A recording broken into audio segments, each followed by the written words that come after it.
Alright, welcome back to the channel. It's George, and today we're going to review another welder. This was sent in by Sefaspe. It is a Mig205DS, and judging by the name, it's a MIG welder. Don't know much about this company, and here's a picture of what the machine looks like, and we can't see much in there.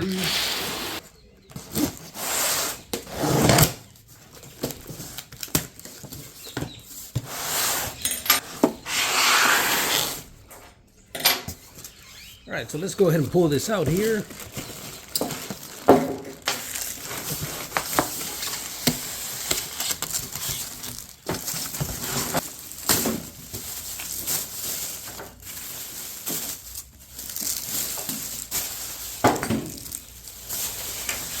All right, so the welder has your typical 110 volt plug on here. The cord seems a bit thin on here.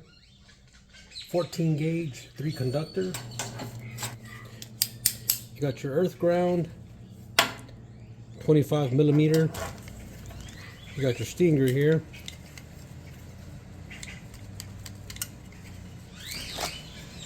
You got your typical 110 to 220 or 240 adapter.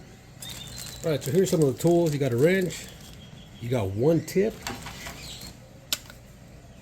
Here's your torch. The 15 AK. I've never heard of this this model before. Here's the manual, the tag, and a roller here. 0.9 and 0.8. We got a quick start guide, and we got a manual here.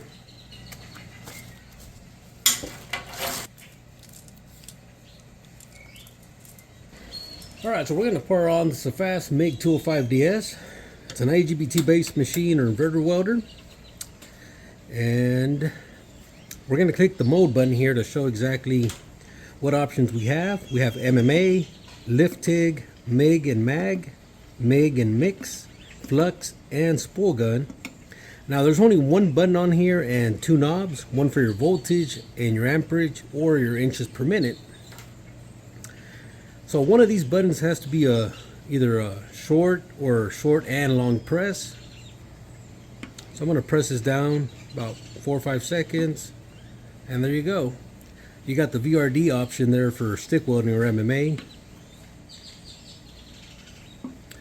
And there it goes.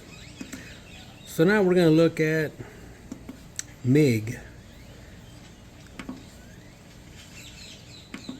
So I believe that's your arc length and your inductance. We're going to do a 5-second press on here on the left button, and it changes from 2T to 4T. We're going to set it back to 2T, and it should be the same thing for MIG, Flux. Once again, your arc length and inductance. Spool gun, same thing. Alright, so we're going to go ahead and remove this.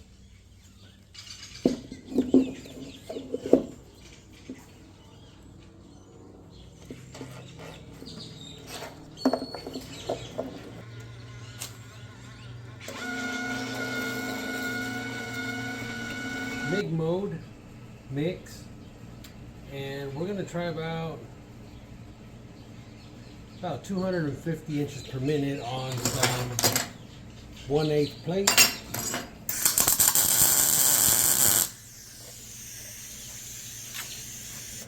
Right, a bit off center there.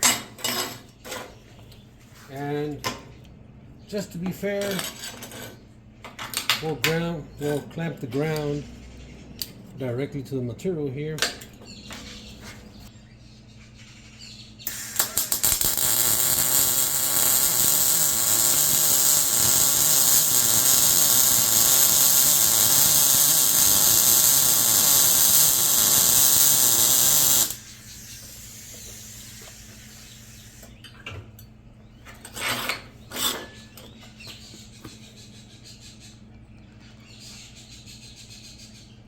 Alright, so those are the first beads there. And I left my gloves in my other truck, so we'll disregard that. All right, 3/16 plate, 19.6 volts, 279 wire speed. We're gonna do maybe about a 2-inch weld there.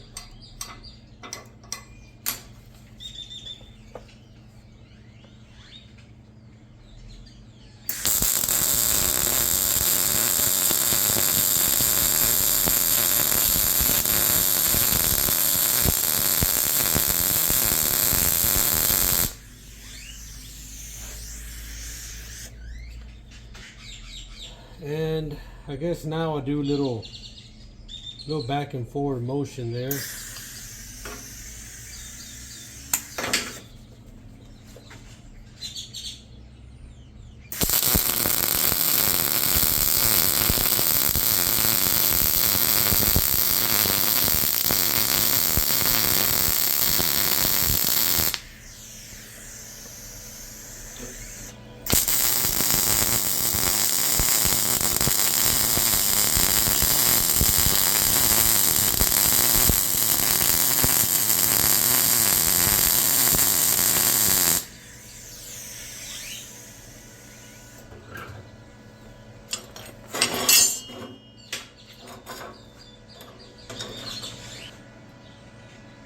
Alright, so here's some of the welds.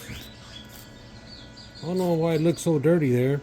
Anyways, I did different patterns. I did like little E's, and then a back and forth whip there, and then this one was just back and forth, but a little bit more of a longer stroke there.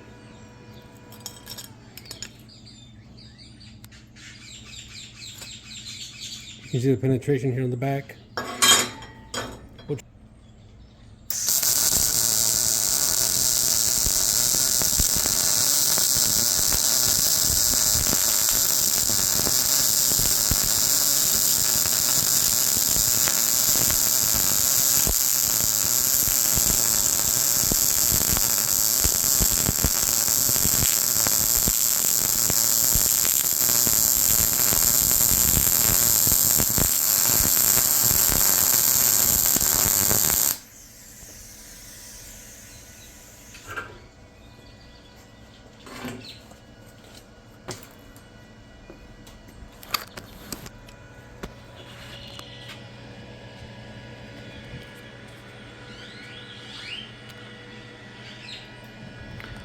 I think that looks pretty good.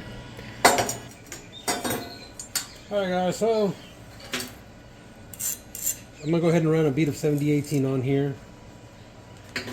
I'm running out of material to weld on.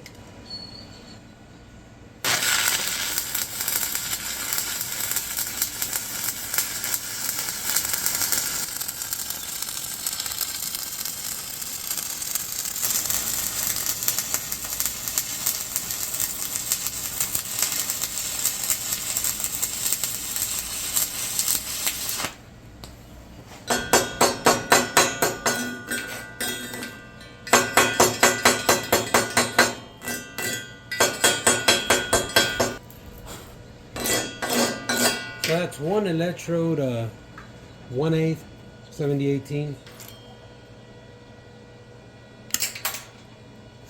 at 120 amps.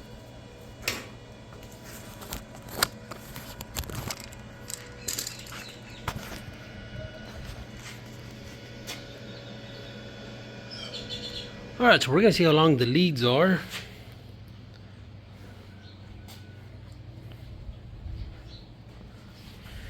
So the torch is shy of 9 feet. The stinger is 10 feet. And we're about 9 inches on the ground there.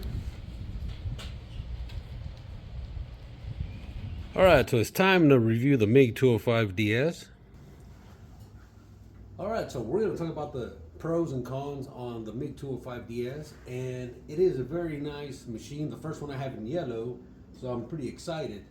But starting with the positive things is being multi-voltage, which means you can run it on 110, 220 volts. That is a big plus. the price on the machine, it is very affordable, budget friendly.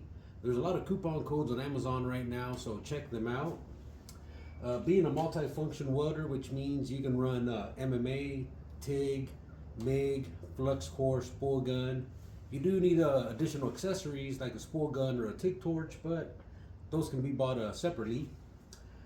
This machine is capable of running large spools of wire, whether it's flux or solid wire. The display on here, it's very easy to navigate. You got one button and you got two knobs, and this one here has, well, this knob here has a second function which works as a button. You can do a short press or long press, and all the information's in the manual. It's easy to understand, or if you saw the video, you'll know what options are available on this knob. The cables on here, they're long enough. You don't have to worry about moving the machine every few minutes or so. What else? Let me think. There's a lot of safety features. I mentioned those earlier in the video. Now we're going to talk about the things that I kind of disliked, or they were a little bit of a negative. And it's the way this moves. It doesn't really affect the performance. It just feels to me like something might be missing, like an O-ring or something to hold this tight on there. And the feeding mechanism, while it is an affordable machine, the feeding mechanism is not quite heavy duty like other machines, and maybe it has to do with the cost, to keep costs down. There is a lot of plastic involved versus metal components. Other than that, it came with a hose, came with a quick startup guide. It's a pretty good machine, which I'll recommend anybody that's new into welding or needs a machine to get a project done. Check them out. I'll post a link to their Amazon store, and might have some other links down below, so check them out. Let me know what you think about this welder.